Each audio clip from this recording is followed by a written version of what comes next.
کی ذات پہ بھروسہ کرو بھائی، کھلانا پلانا پالنا یہ تو اللہ کا کام ہے. کہیں کسی کتاب میں تم نے پڑھا، آج تک کسی مولانا سے سنا کہ سرکار نے منع کیا ہو کہ بس 2 ہی بچے ہو 3 بچے نہ ہو؟ میرے آقا تو دعا کرتے تھے یا اللہ میں اپنی قیامت کے دن میں فخر کروں گا، میری امت سب سے زیادہ ان کی تعداد زیادہ ہوگی تو میں فخر سے جھوموں. کبھی اب یہ تمنا مت کرنا. اور ایک بات بتا دیں، بات بڑھتی جا رہی ہے، ٹائم بھی زیادہ ہوتا جا رہا ہے.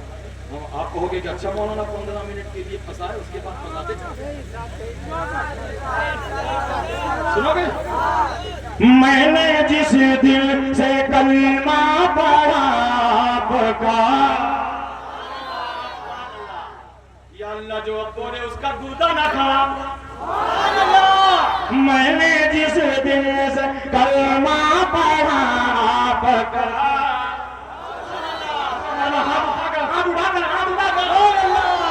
میں نے جس دل سے کلمہ پڑھا آپ کا، آپ میں ہوئے میں ہوا آپ کا، سلطنت آپ کے اور نظام آپ کا، سلطنت آپ کے اور نظام آپ کا، آپ آقا میرے میں غلام آپ کے اور نظام آپ کا، آپ آقا میرے میں غلام آپ کا. نماز کی پابندی کرو میری ماں بہنوں، تم بھی نماز پڑھا کرو. بزرگوں سے عادت فرماتے ہیں جو بندہ یا بندی نماز کی پابندی نہیں کرے ممکن ہے اللہ مرنے کے وقت اس کا ایمان چھین لے گا.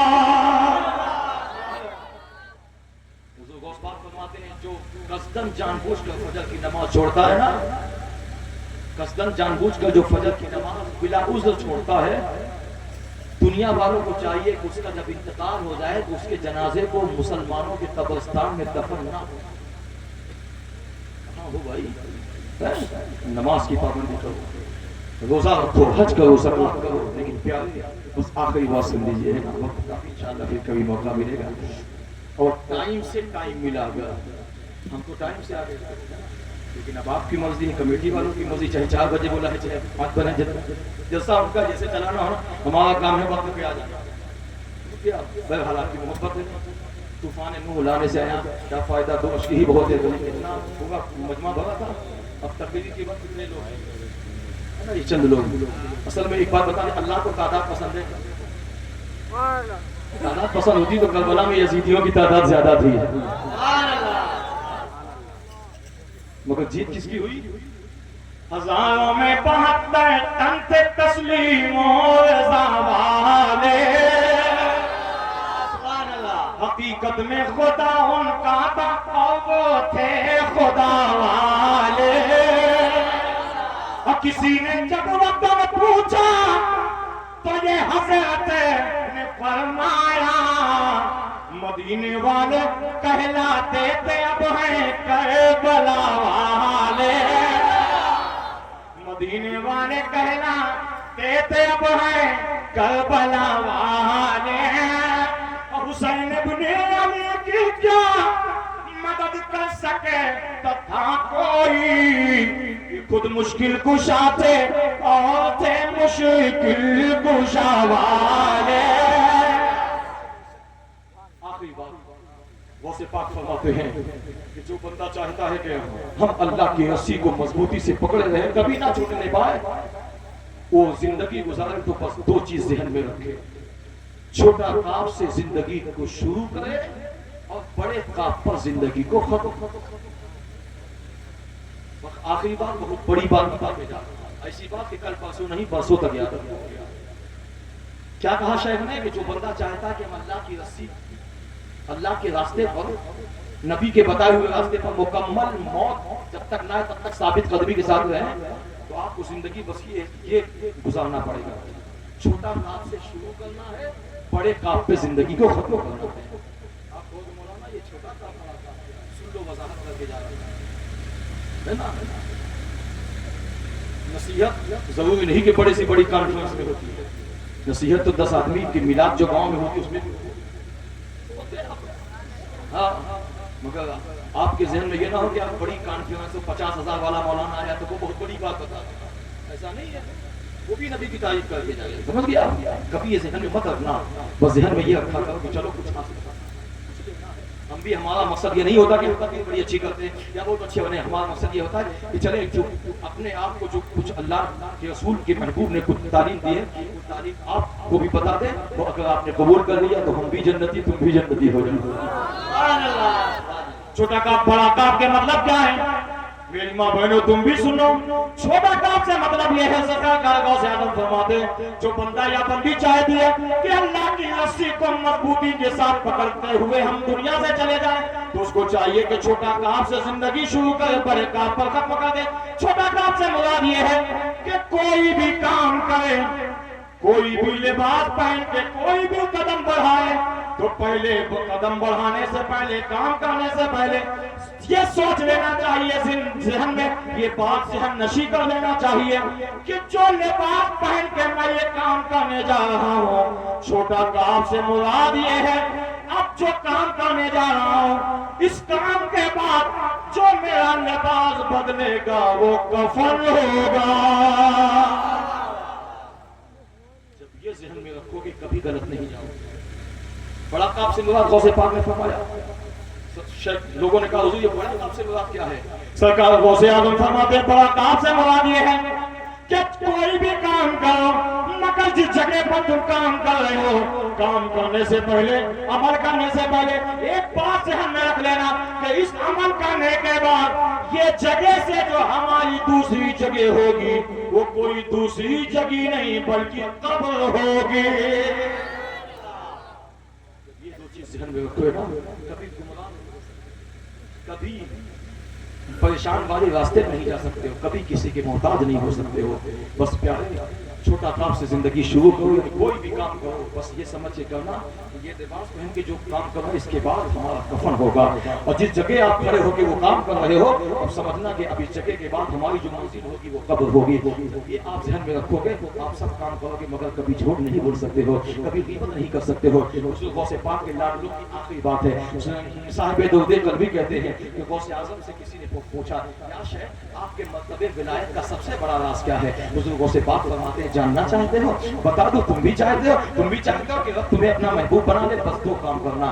لوگوں نے سمجھا کہ بہت بڑا کام ہوگا، حضور غوث پاک فرماتے ہیں پریشان ہو تو بہت بڑا کام نہیں ہے، اگر جو بندہ چاہتا ہے رب کی بارگاہ میں رب کا بھی مقبول ہو جاؤں، محبوب کا بھی محبوب ہو جاؤں، اس بندے کو چاہیے کہ کوئی کام کرے یا نہ کرے دو کام کرنا ہے۔ حضور غوث پاک سے لوگوں نے کہا حضور کون سا کام ہے؟ کہا سچ بولا کرو، حلال کھایا کرو۔ کسی نے پوچھا یا شیخ خالی ہم منزل مقصود تک پہنچ جائیں گے کہ اور بھی کچھ فائدہ ہوگا؟ حضور غوث پاک فرماتے ہیں جو بندہ چاہتا ہے کہ ہماری بہو بیٹیوں کی عزت محفوظ رہے، ہماری بیوی، ہماری بہن بیٹی، ہماری ماں کی عزت کی محفوظ کی گارنٹی ہو، حضور غوث پاک فرماتے ہیں وہ کچھ کرے یا نہ کرے سچ بولا کرے، حلال کھایا کرے، اللہ اس کی بہن بیٹی کی عزت کی بھی حفاظت کرے گا۔ واعتصموا بحبل اللہ جميعا، اشهد ان لا اله الا الله وحده لا شريك له اشهد ان محمدا عبده ورسوله۔ حضرت کہہ رہے ہیں کہ ایک دوسرے کو پڑھ دیجیے۔ ڈھل گیا سورج مگر شام بھی زندہ ہے۔ سمجھ رہے تھے کہ آپ اتنی ٹائم نہ 1 گھنٹہ ہو گیا، 15 منٹ کا لالچ دیے تھے آپ کو، 1 گھنٹہ سے زیادہ ہو گیا۔ ڈھل گیا ہے سورج مگر شام بھی زندہ ہے۔ اسلام سے محبت کرتے ہو تو سبحان اللہ کہنا بند نہیں کرنا، بلند آواز سے بولنا، اور دائیں بائیں دیکھتے ہو نا کوئی اونگھا رہا ہو نیند آ رہی اس کو ہلا کے بولنا۔ ڈھل گیا سورج مگر شام بھی زندہ ہے، ایسا لگتا ہے کہ ستام بھی زندہ ہے۔ دین مٹتا نہیں ایک شخص کے مر جانے سے، دین مٹتا نہیں ایک شخص کے مر جانے سے، کہہ دو امریکہ سے اسلام ابھی زندہ ہے، امریکہ سے اسلام ابھی زندہ ہے، کہہ دو امریکہ سے اسلام ابھی زندہ ہے، کہہ دو امریکہ سے